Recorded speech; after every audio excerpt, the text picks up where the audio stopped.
माता जी के भी परम आराध्य रहे हैं।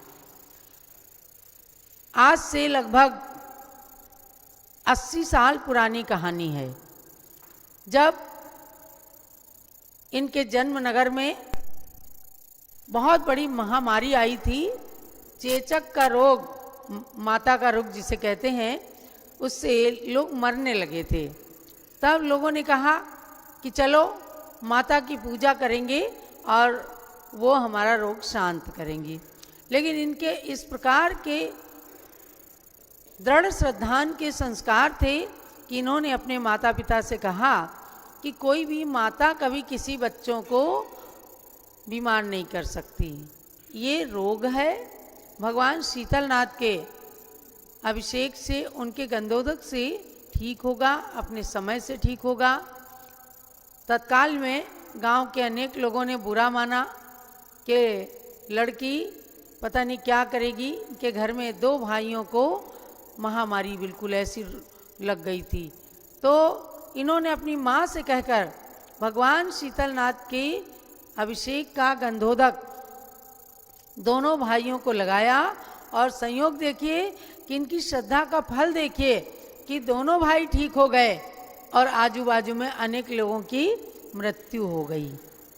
आज 80 साल हो गए उस नगर के अंदर हमेशा लोग भगवान शीतलनाथ की आराधना करते हैं।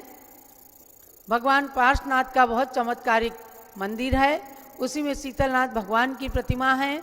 और उन शीतलनाथ भगवान के गंधोदक की महिमा इन्होंने सारे नगर को और सारे पूरे प्रांत में फैल गई कि ऐसी कोई मैना नाम की कन्या है जिन्होंने अपने भाइयों को भगवान शीतलनाथ के गंधोदक से स्वस्थ कर लिया।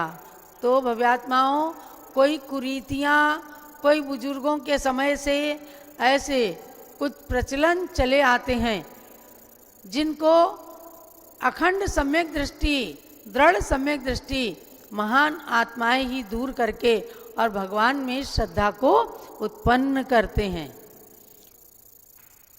ये भगवान ऋषभदेव की प्रतिमा है, इनके अंदर बड़ी महिमा है क्योंकि ये भगवान अपनी जन्मभूमि में विराजमान है। जन्मभूमि की महिमा एक अलग होती है। और इनका तो कभी कभी देवता ऐसे अभिषेक करते हैं कि दिखता भी नहीं है और खूब गंधोदक भी आ जाता है। ऐसे देवों के अतिशय को प्राप्त भगवान ऋषभदेव की जन्मभूमि में आप यात्रा करने आए हो। अयोध्या जानते हो कब से है? अनादिकाल से। इसे किसी ने बनाया नहीं है। और ये युद्ध में कभी भी किसी भी दुश्मन के द्वारा, शत्रु के द्वारा जीती नहीं जा सकी, इसलिए इसका नाम है अयोध्या। युद्धे अरिभी जेतुम न सक्या अयोध्या।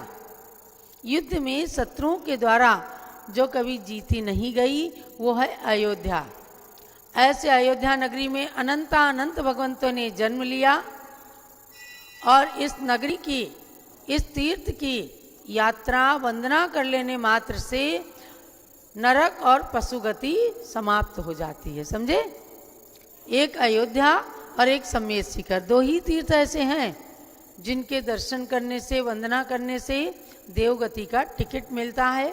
आप सबकी अयोध्या की यात्रा खूब मंगलमय हो और उसके साथ साथ